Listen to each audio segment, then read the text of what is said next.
So we're going to continue talking about current electricity today. The focus is going to be on modeling and measuring electricity. It's going to be a bit more of a math style lesson today. Here we go. So we're going to directly relate voltage, current, and resistance today. You'll be able to predict these characteristics mathematically by the end of this lesson. So we're going to start by looking at a review of electrical characteristics. I know we've done this a million times, but we'll do it again just to make sure we really get it. Then we'll introduce something called Ohm's Law. I think I mentioned it in one of the videos last week. But we're going to really look at that today, of course.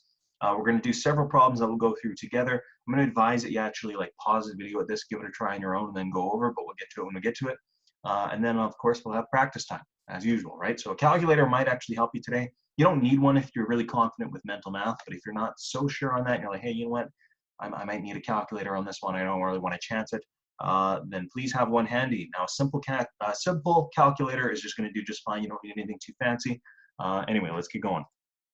All right, so once again, you're probably sick of hearing this, but voltage is how much energy each charged particle has, right? So in other words, it's how much push there is through the current.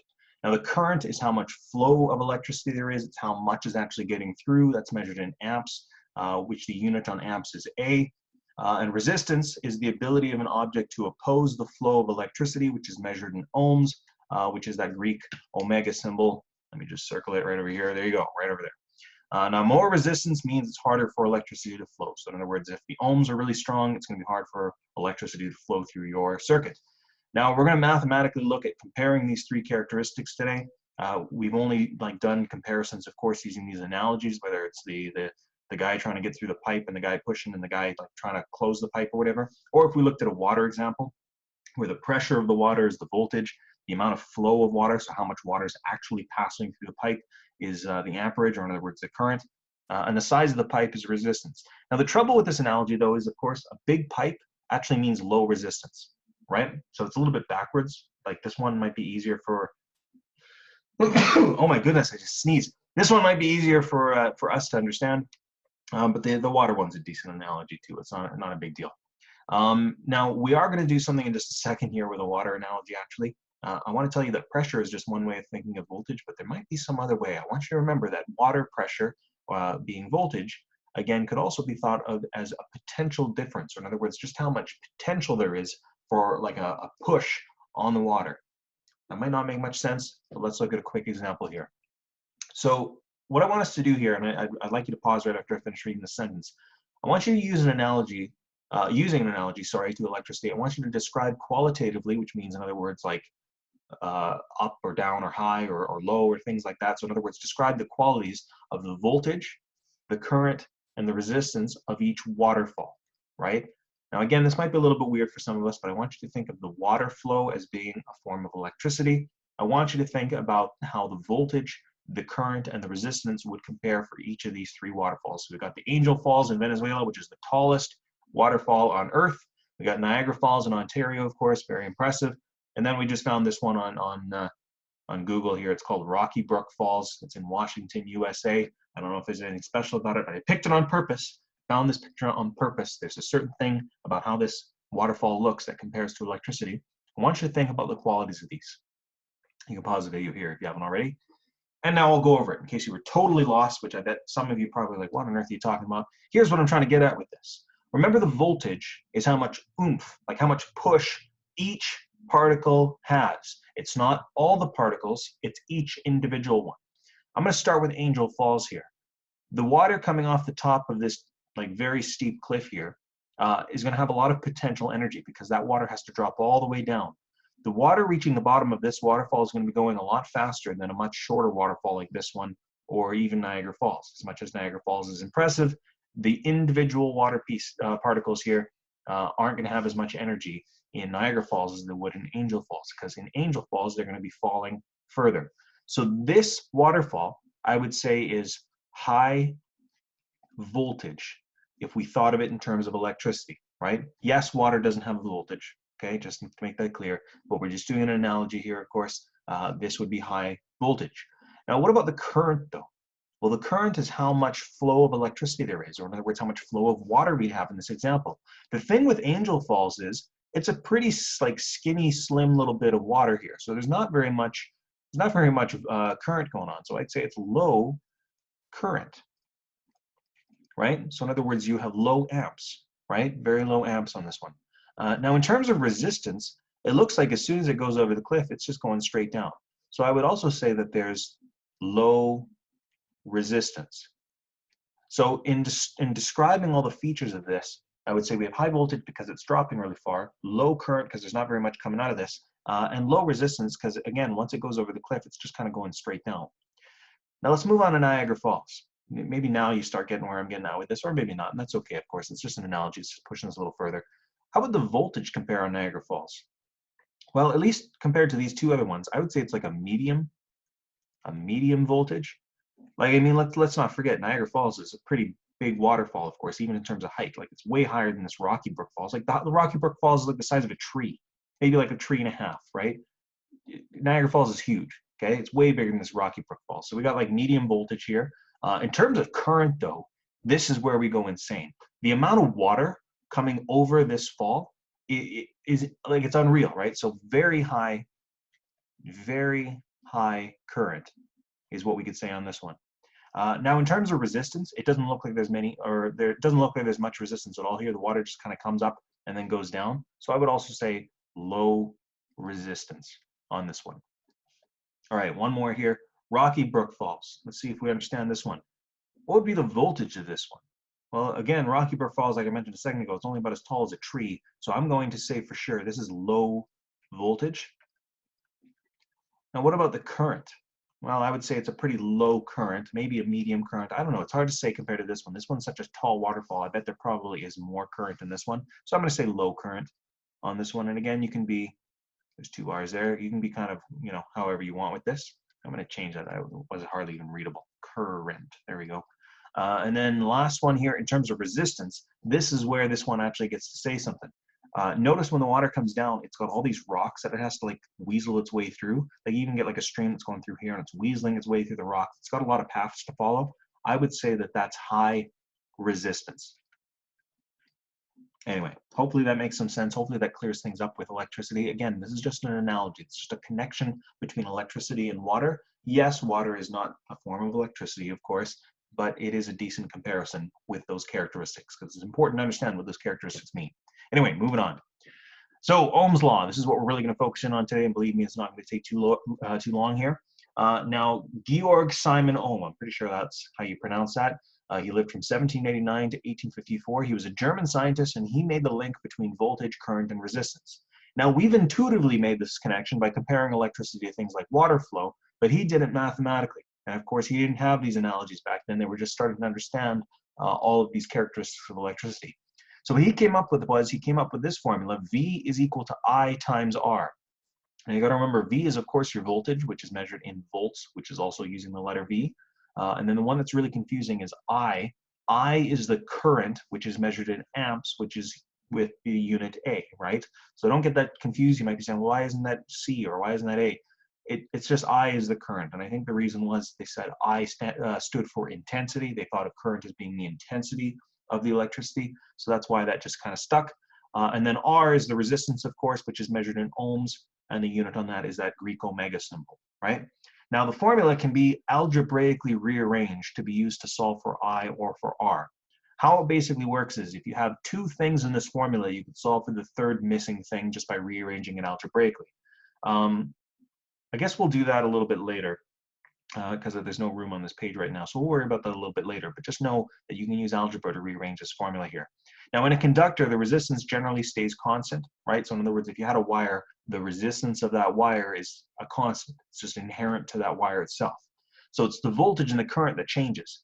As your current goes up, your voltage would go up with it, right? So if your resistance was, let's just say 1 ohm, then if your current was 5 amps, 5 times 1 is 5 volts. But if you increase that to 10 amps, 10 times 1 becomes 10 volts. So you increased your amps, you're also increasing your voltage. So it's a one-to-one connection there. It's a direct correlation. All right, so here it is. Actually, you didn't even have to rearrange it ourselves because it's in here. This is right out of your textbook. So with Ohm's law, if you were looking for voltage, you'd say V is equal to I times R, okay? Now, if you were to measure voltage in the real world, you'd use a voltmeter, all right? It's just a device that measures voltage. You don't need to worry about that. Now, if you were looking for current, however, and you knew your voltage and your resistance, you could rearrange this formula. So if you divide it by R on both sides, right? Divide by R on both sides, you're going to find that I is equal to V divided by R. So in other words, that would be the formula to find your current, which is I. Same with resistance. We'll start back in the original one here. If you wanted to solve for your resistance, just using a little bit of algebra, you'd say, oh, I got to divide by I on both sides. So V divided by I is your resistance.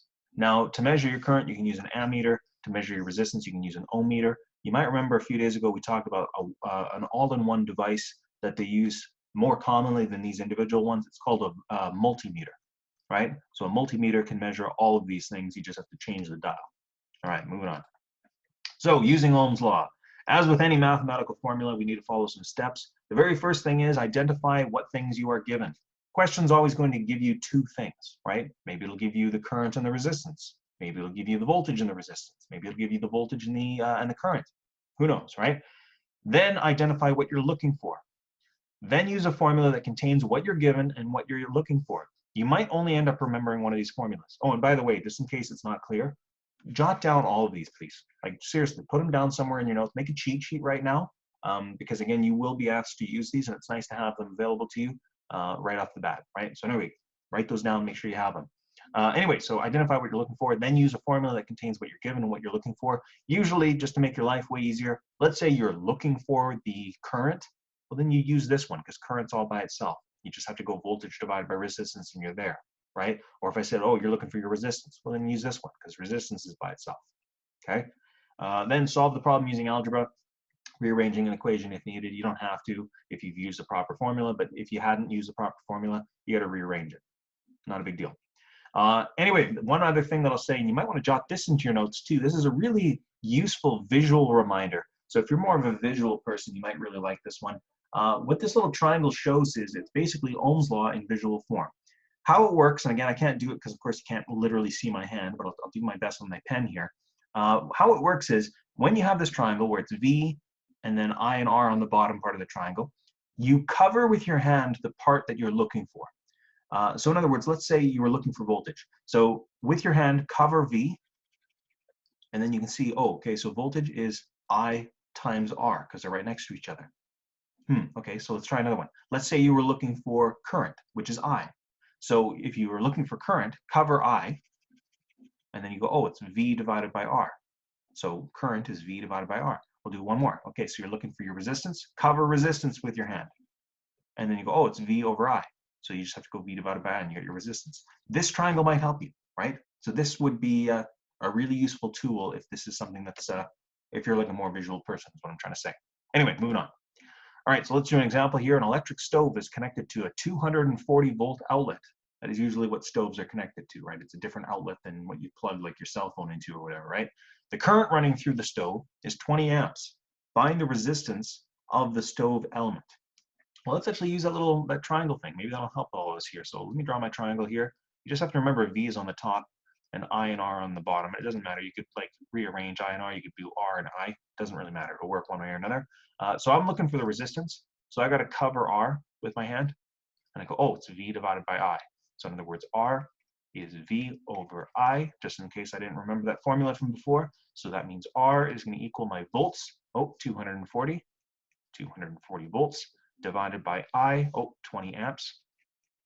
And this is where you might need a calculator if you're not super comfortable with mental math, but I think I got this one. 240 divided by 20, I'm pretty darn sure, correct me if I'm wrong, although like you're not there, so you'd have to correct me by an email, but I'm pretty sure it is 12. And of course, the units on resistance, you got to remember are ohms. Now watch how I draw in ohms, like the ohm symbol. I'm not great at it, but I do my best to start in like the bottom left-hand corner. I go like this, and then you, and then you. You know, that was actually pretty darn good. That was probably the best omega sign I've ever drawn, but whatever. You do you. Always remember to list your units. It's not okay to say, oh, R is 12. Like the 12 what? What is it, like 12 ohms? 12 giraffes? 12 what? Like you got to tell me what the unit is on resistance. Otherwise, I have no idea what you're talking about. Anyway, let's do another one. The resistance through a given conductor is stated as being 0.50 ohms. Current of 50 amps is flowing through the conductor. What must be the voltage of that current? You know what? I want you guys to pause the video here. I want you to try this one on your own. See if you can solve this one. Try to use the triangle thing. And hopefully you've given this one a try. If you haven't, well, that's all right, I guess. V, I, R in the triangle.